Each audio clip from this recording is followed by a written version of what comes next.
Hello, it's Denise from Women Beyond a Certain Age. I'm giddy about our guest today because she is not only a friend, but a woman I admire and respect so much. My very dear Sandra Gutierrez. Hello. Hi, Denise. I'm so happy to be here with you. You are a darling. I need to tell our viewers, I would think a lot of the women that listen to us, though Sandra, we seem to be picking up in the 40 to 50 group, which I think is just amazing. Do you know what I mean? But I think it's because they realize of the guidance that I'm trying to offer. All the things, don't be like me, would be my bumper sticker. Well, my guests, in fact, are all brilliant. So, honey, this is what I need people to know about you. I met you at Greenbrier. I don't remember if you remember that. Yes, I do. Okay. Greenbrier, first time I ever saw you. Greenbrier was a writer's retreat by Tony Allegra, and it was really put, and it was a brilliant idea. Tony wanted to connect agents and new writers and not really food so much, but writing techniques. And she brought in incredible guests. Well, I signed up. I had never gone. And I'm so glad I did. And I never went, probably just because it was a long way to go and 2 planes and the money. And I'd already written like 6 books. Do you know what I mean? So I wasn't sure if I really needed to go. And then Anne Willen, of course, said to me, "Oh, you must go, Daddy. You must go." Well, of course, I do whatever Anne Willen says. If Anne Willen said, "Jump in front of the train," I'd say, "Which one do you want me to get in front of?" You got the kid. Whatever she says, I do. Well, then at the last minute, all booked, I get there, Anne can't come. So there I am in Greenbrier, and thank God I met you. Nancy McDermott was there. I knew a lot of people there. And of course, as it turned out, seeing Greenbrier itself, seeing the Dorothy Draper's wallpaper and drinking Tony Allegra's great wine and meeting so many new people, it turned out to be just a wonderful experience for me. But I need to hear your story. Did you go to it? Now, if people don't know, Sandra, and she can repeat this, but Sandra was a food editor for years in Cary, North Carolina. And I know that you've been a writer for a long time, but did you go to Greenbrier that weekend or that week to get a cookbook deal? I did. I don't remember on which of my visits I met you, but I remember meeting you. And I went there because I wanted to meet an agent. And actually, it was Nancy McDermott who connected me to Lisa Eckes, my agent. Yes. So Lisa said, "I'm going to be at the Greenbrier, and of course you're going to be there too, right?" And I said, "Well, yeah, of course." And I made my plans to go, and I met her. And I did indeed get my first book deal from that experience. But I learned, and I got so much more from the Greenbrier than I could have ever imagined. First of all, the venue was an experience in and of itself. But the people and the way that Tony Allegra built this network of people I remember she said, "Once you're in here, there are no titles and no one is better than anybody else. You're just all here to be mentored and to be mentorees. And you're on an equal basis. So there, you sit with whoever you want, you sit wherever you want, and you discuss whatever you want." And that was so different from what I had experienced in the first 2 decades of my food writing career, because everything had been so secretive. And I didn't have anybody to show me the ropes, so I made a lot of mistakes along the way, but it was my own university of life, sort of guiding me. And here I was in a place where people were willing to share all this information, and we could ask questions, and it opened up an incredible network of friends, because the groups were so small that you really did become friends with the people you met there, like you and I did. You couldn't have said it better. Sandra, one of the things with new writers today, people that want to write a cookbook, and everyone always answers them and says, "You have to get an agent."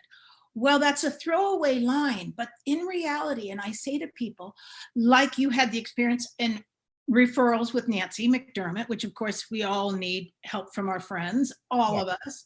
And that's what the network's all about. But you know what I say to them? You have to find that an agent. If you need to go fly somewhere where they speak, if you need to, send them flowers and then say, can you give me 10 minutes on Zoom and put yourself face to face? I said, even though it's a business, so much of food is personal relationships. Okay. Especially what we do. Yes, I would agree. It's not what you know as much as who you know at first. That's right. Honey, years ago, this is long before I met you and stuff, I was fairly, 93. I mean, I'd been in food for almost a decade, but I hadn't written a book yet. I wanted to, but I was struggling with the whole thing. But to make the long story short, I went to IACP that year, which is a great organization. We talk about it all the time. People know, they can look it up. But I went, and it was a panel on recipe development. And almost everyone on the panel worked for a magazine. Mhm. And when people said, well, how much do you charge per recipe? They couldn't answer. Yeah, I remember those. They wouldn't tell their salary. They wouldn't say how long it took them to do a recipe. And in the middle of it, of course, this is classic of me, which is why people either like me or they don't, Sandra, let's be honest. I stood up and I said, I want to thank all of you for your time, but if you won't tell people some of the fine details, what good is it to us? If we don't work for Bon Appetit, if we aren't getting a job at Food and Wine, if we're just an independent contractor out there, how do we know how many hours it should take us to do a recipe or charge? Exactly. And you know what, Sandra, it was so, you just said it. And anyway, I think that networking, even though in the age of so much, everything done over the internet, building a network is everything in this career. It is. And our career in food is such a catalyst. People who are foodies, who are food writers, who are historians, whatever you want, we love to talk about food. It's a happy career, I'd like to say. So if you don't like to eat, if you don't like to have something to do with food, you don't belong in the group, because it's a very gregarious group of people. We're just happy-go-lucky, most of us are. And in conferences like IACP, it's as much as what we're going to learn as to what we're going to do after the conferences, and who we're going to go have dinner with and have lunch with, or a secret party with. All these extra opportunities to network and grow these relationships. It is a career based on relationships. Absolutely. Honey, now, so from Greenbrier, you need to tell us, because it's your book, The New Southern-Latino Table, won awards, ended up in a display case in the Smithsonian. Now, Sandra, when I saw that, and I was so proud of you, if you never did another thing in life, you could have lived off that laurel. I'm not kidding. You know what? I mean, that's a big, big, wonderful thing. So can you tell us, just tell us how the New Southern-Latino Table happened? And if people that are listening to us, if you've never seen Sandra's book for some reason, it's a classic. It does not go out of style. You can go and buy it today and enjoy it, because how many years has it been out now, Sandra? Since 2011. So see, that's what makes a classic. It makes a classic. That's when I pick mine up, I have mine. When I look at it, I think this book is as fresh today as when you wrote it. If actually, Sandra, to be perfectly honest, you wrote it before people were even thinking about this. Do you know what I mean? I don't think you were ahead of the curve, which is why the book seems so fresh to me now, because now everybody's talking about foodways and, the immigrants that came to our country, but you were talking about this in 2011. Oh, well, thank you so much. It's a special book for me because it came about very organically and very naturally. I started, doing the columns for the Cary News, the food columns. And it was one of those one-man bands, one-woman bands. I did 5 columns on 5 different subjects every week. And I had a lot of readers who would write to me. Again, it's who you know, right? It's that network. And my readers started telling me about, we're talking about the 1990s here. And they started telling me, oh, I found this interesting chipotle peppers and I'm putting them in my barbecue sauce. And then people started giving me all these ideas of things that they were doing in the kitchen. And then us, like all of us Latinos who we had a little network too, we're doing the same thing in reverse. We were starting to combine our type of recipes with Southern ingredients because we couldn't find our ingredients here necessarily, not from all 21 countries anyway. And that is how I came to discover that there was something happening and that there was a new movement in the movement of Southern food, which of course includes Creole and Cajun and all those low country, all those movements that are so important. But I thought, here is another movement that's starting. And so I followed it for about, I'm going to say 6 years, 7 years. And before I started writing about it, until it became completely impossible to ignore. And it was impossible to ignore. I was finding it all over the place. But what made it different from, let's say, the California culinary movement or the Tex-Mex movement is that in the South of the United States, it was all 21 Latin countries coming together with Southern food. Because of our similarities of ingredients, the cultures that formed our cuisines at the base, which were the Europeans, the Native Americans, and of course the immigrants. And then we had all the same basket of ingredients that we were using, chocolate and pork. And this, so once we found ourselves in the same territory, we just started amalgamating and fusing, if you will, marrying, if you will, but not in a chefy way. It wasn't a chef-driven movement. It was a people's movement. And when the University of North Carolina Press got my my proposal for the book, they said, we want the whole book on this, because at that point, chefs were starting to feature these recipes in their restaurants. And so even to them, it was obvious that this was already a movement. So that's how the book came about. And the reason that I think it's still relevant today is that now the movement is super, super obvious. Yes. Well, honey, I love what you talk about. You talk about the European influence in Spanish in South America, indigenous people, or Central and South America. And the Africans. And the Africans. I mean, and this is what, to me, Sandra, which has always been interesting about food. And when I've traveled, I could go to Africa and be in Africa and you could see Indian food coming down from a ship. Do you know what I mean? And how it landed in Africa. Or then when I researched it, the Indians went into Africa to help build the railroads. So we know the immigration paths, the immigrants to come anywhere, change our food. When I ran my big catering kitchen, it was in the 80s and mid 80s and the late 80s. Well, Sandra, there was so much horror going in Central America that the boys that came through Mexico to LA to get jobs, I had men in my kitchen that were from Guatemala, Honduras, Venezuela. And of course, the thing that was difficult, but then I used to say, you got to play to people's strengths. I would see some of the boys in my kitchen and they were prep cooks. That's what the job they could get. But honey, they'd been doctors, tailors, lawyers in their own country. So, I mean, that tailor became our pastry chef because that guy treated a pan of brownies the same way he was cutting a suit. Do you Absolutely. And that is the Latin American immigrant story. That there you've got it. It's exactly what it is like. And so, it's funny. I say for us Latinos right now, it's a very interesting point in history in the United States, because on the one hand, one side calls us rapists and criminals, and on the other side, they call us breakfast tacos. So we're like stuck in the middle. We're like, hey, you're still trying to build upon stereotypes.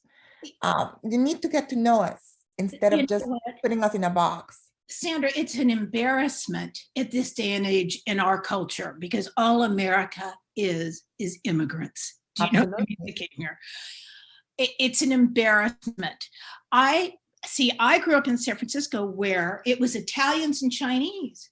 Yes. That's who made up we got each other. We lived every other block. Do you know what I mean? But we were the subject of the same racism. That's all I can say. People called us garlic eaters or wops or whatever, you know, it was derogatory. But then when I moved to LA, I realized in about a month, I thought, if the Mexican immigrants that didn't come to LA this entire city would collapse. Okay. And now at last, second and third generation, whether they're from Central America, Latin America, Hispanics, they're the governors. Do you know what I mean? They're the mayors of the cities. And so I don't understand how people can still hang on to negative stereotype. I like to think that it's not everybody, that it's not the general public. I agree. like to think that the media is still stuck on it because it's sensational, and the politicians are still stuck with it because they don't know what to do with us. They don't know how to attract our votes. So that's a reality. They don't know. So they haven't realized yet that we're not two parties system people.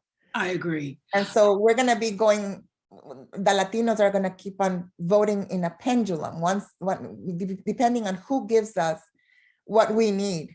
Because that's the way generations of Latin Americans have lived in countries that have 13, 14, 15 political parties that have to form alliances to become a government, very much like in Europe. Yes. So that's what I think. But I think the normal day-to-day person that you meet has a kind heart here in the United States, has an open heart, an open mentality, and likes differences. And that's where cooking and food comes in for me. It's been such a wonderful door opener, is that most people love to try different foods. And at least the newer generations, the kids, that as we call them, you and I, they have a very educated palate, and they don't see color or race or gender anymore. They just see food, they just see this incredible opportunity to enjoy something deliciously. And so that's what excites me so much about this career, is that we are able to break stereotypes, but also to build bridges between people and cultures, and doing it through history and doing it through culture, but doing it also through the heart. That we can't lose the heart of things, the emotional part. There's several fabulous quotes, Sandra, that you have made. I love this one. I have to read the whole thing. Oh. The world has been run by men long enough. Women care for the next generation in a way men don't. We can see the problem, feel the anger and the pain, but we don't get locked in that fight over who's right or wrong. Now, honey, that could save the world. That quote could save the world. And when I loved reading it, the reason, Sandra, is a generation above us. I spent a lot of time with Joyce Goldstein. Yeah. And Joyce wrote about, she called it the Jewish trilogies, but it was all about Jews in Europe. Joyce used to say her plan was that if Jews and Arabs and Egyptians, if all the women just cooked together in the marketplace, that we could stop the war. Yes. Stop the wars, these 100-year-old wars. And I agree with her. And it's like, you don't send your sons off to be killed after you've eaten, had coffee and a donut with a woman that you really liked in the marketplace. And so that's when your quotes just struck me, because I don't know why, and this is a big question and I don't have the answer, but why, except for the power grabs, why anybody, especially other women, would be afraid of women being in charge, because the state of the world is a mess right now, and we let men do that. Yeah. I mean, not men, but a lot of men, and I watched the old white men in charge of the political scene in Washington, and I think to myself, I could do a better job with that budget than those bozos have done. Oh, could we ever, right? We only ate rice and beans, but we would make it go and last. That's right. We know what seasonings to put in them to make them, have a lot of pizzazz. When the Southern-Latino Table came out, were you surprised by the reception or just thrilled?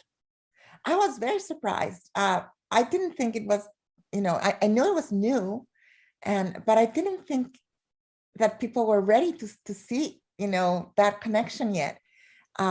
and it's grown. My surprise continues to grow as the interest in the book continues to grow as well. Yes. So I'm just grateful. I'm so grateful. And what an opportunity, you know, to have that be my first book. Absolutely. Now, how many books have you written since then, Sandra? Well, we've published 4 books, but I've written 5 because my 5th one is coming out next year. Wonderful. And so that's going to be a big book. Good. If you had advice for someone, because you said you made mistakes along the way, well, all I know is, Sandra, I've made more mistakes. I make some mistakes twice. I say that every time and it's embarrassing. I'm sorry people have to learn that. But I've made some huge mistakes in my life. But you know what? I just got up and thought to myself, take another road. Is there a mistake are there a couple of mistakes in your career that you would go back now and say, oh, I know more? Or are you the type that are just able to say, never mind, I'm going to get up and move on? A little bit of both, but I'll say we have a saying in Spanish that it's better to say you're sorry than to ask for permission. So make those mistakes. I think my first advice is a mistake is an error in direction you can redirect. Yes. But not making it doesn't even give you any direction. That's right. So make it. I'll say the one thing I would do all over again, if I could, or the advice that I give new writers is don't be afraid to write. I think we're told, oh, we're not good enough. It's that imposter syndrome that we all have. Go for it. And that would be the first thing that I would say. Absolutely. Don't be afraid to actually go ahead and do it. Don't let fear stop you. Fear stopped me from looking for an agent for a long time. I just never thought that I was good enough of a writer to write a book. And it just never occurred to me until people started telling me, where's your book? And asking me. And it was like, well, I don't know. I don't even know how to do it. So ask, you know, I would say that's the first mistake. But also I say the other mistake that people make is stopping too soon, giving up. Don't ever give up. I've never given up. I always say, not now, not here, not yet. But I don't hear the no. That doesn't exist in my book. It exists as a boundary. If somebody says, no, don't do this, of course. But in terms of you can't do that, no, I do not accept that. It's a not here, not yet, not now situation, because the success could be right around the corner. And if you stop right in front of that corner, it was only a turn away before you would have gotten it done. Well, you know what? See, I worked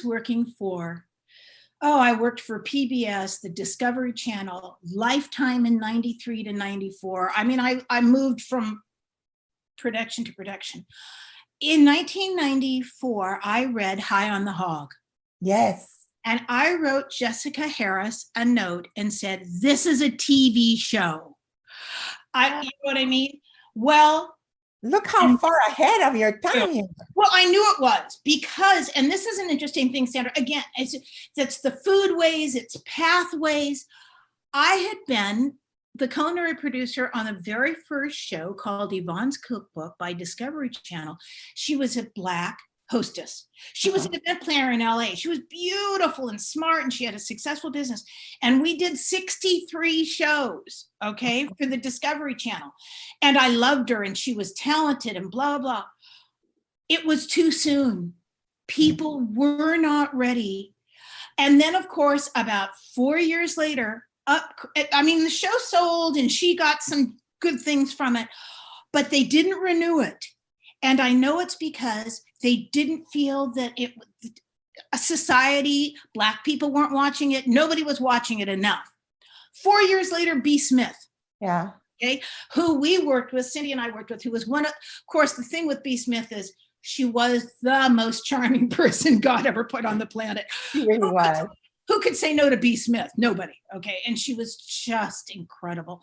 But I'm just saying, so when Jessica Harris, so I think of that, I'm watching it's 2020 and Netflix says our new show, High on the Hog. And I thought to myself, 27 years after she wrote that book. Yes. Are you kidding me? But yeah. I think I agree with you. I think I've done it. You give up. because you're just tired and you don't think that it's never going to happen, because we want things to happen quickly. And the universe moves at its own pace. Exactly. It doesn't move at our pace. Now, I want the audience to know we are going to do a second podcast with Sandra and talk more about your books. And because it's very exciting, because one of them is being re-released, so we'll talk about that. But Sandra, I need people to know, especially now when we've just talked about your drive, your determination. When I went to Facebook one morning, and Sandra's a great gardener, which we'll also talk about probably. Sandra has a garden that rivals, it's amazing. She said, I remember when you said, oh, I'm going to plant a garden. And then you started posting these pictures. It's like a produce stand. It's extraordinary. I am not a gardener for that, a food gardener. I'm very good with succulents and roses and some gardenias. But yes, Sandra, your flowers are gorgeous. Oh, I can grow flowers, okay? But Kenny and I one year decided to put in a couple of tomato plants in. I think it cost us, I'm repeating myself, I've said this before, I think we spent about $800 and got 2 tomatoes. And I said, no, I don't think we're good at this. So your garden is extraordinary. But again, it shows planning and determination. That's what I think gardens are, okay? And I think it's a tremendous amount of hope and determination in gardens. Now, so I opened up Facebook one day and there you are in the hospital and you have had a serious injury. And I know everyone that knew you just gasped, and we either said our prayers or prayed to Allah, or we did something, Sandra. So, but what was amazing to me again was your determination to get well. So I know this is a very personal thing, but if you don't mind sharing it with us, there is a lesson in this for everyone. Sure, it was a fluke, really. I woke up with a lot of neck pain. I had been having it for several weeks. And one of my doctors, when he saw me and I could barely move as I was talking to him, he said, let's check that neck, something's wrong. And they did, and they discovered that I had a broken neck. So I had been gardening, writing a book, photographing book, the whole thing with a broken neck. And they literally wheeled me into the hospital and said, say goodbye to your husband because we don't know what's going to happen. So I had to say goodbye to my husband and my kids. Of course, it's COVID time, so no one could come to the hospital, into the hospital. And they did this long surgery. And long story short, when I woke up, I was paralyzed from the neck down and I couldn't feel anything. And they told me, we just don't know. We don't know if you're going to be able. They didn't know if your feeling was going to come back. Ever, or if I was ever going to be able to swallow or walk or move, anything. And I remember waking, of course, I was full of steroids, Denise. They fill you up with steroids. And I blame I blessed those steroids for part of this stamina that I had, because I looked at them and I said, if you didn't make me better, it's you, it's on you, because you're not God. I said, and God wants me to walk again. I'm about to have a grandbaby in 2 weeks. And I'm going to teach her how to walk. I don't care how long it takes, but I'm going to walk and I'm going to get out of here. And we're going to do it. And we're going to start right now. And from then on, I can tell you, it's been a lot of work. But I broke several of my top, what do you call them? The discs? Not the discs, but the actual neck. Okay. I'm blanking on it, but the actual bones. I broke a couple of them. That's C6, C7, C5, that area there on top of your neck. So that injury was so high up that I could have been a quadriplegic. So they did not know what to expect, but I never took no. I just didn't hear that. Again, I didn't hear that. Do you have any idea how it happened, Sandra? No one knows. Okay. Because I didn't have an accident. I didn't fall. I think, I broke my neck writing the last book. I don't know. It's a very big book, but it's size-wise, no one knows what happened. And that's part of the enigma. is doctors saying, we don't know how it happened. We don't know how you did everything you did for all these weeks. We don't know how you were alive when you got to the hospital, and we don't know how you survived. And now we don't know how you're walking. So I do believe in miracles. I do too. I believe in a God that's so merciful that he allowed me to stay. What the reason is, I'm still searching. There must be something that I need to do for others, because this is not about me. This is about, I've got to do something for others. I just haven't discovered what it is yet. Well, I think you've done a lot for others already. A lot, Sandra. Now, I'll tell you this, to say because of COVID, especially with that, what a horrible time for you to have to go into the hospital. See, that's what I remember. It was the shock, because here we are in this pandemic. And then your husband, how many years have you and Luis been married? 37. 37. It's my lucky number. You know that. It's my lucky number. No. Yeah, 37 is my lucky number. 2 beautiful daughters that are, one is a dentist, and what is the other young woman? A lawyer. Yeah. So those slackers, those girls are just slackers. And one of them planning the granddaughter. I mean, of course you had to get well, Sandra, but I agree. I think there's higher powers in our life. I think that, and I think, though, this is the point I want to make, and I certainly am not a doctor. Attitude, though, is everything in life. Do you know what I mean? And I know it in myself. I'm speaking from myself. If I awaken in a day in a crappy mood, for whatever reason, I only give myself about a half an hour. I say, okay, feel sorry for yourself for half an hour, or poor you, or that awful scale, you haven't lost any more weight. Or if this is, I tease my husband. I always say to him, I was thinner, prettier, smarter, and richer before I married you. And he always says, yeah, right.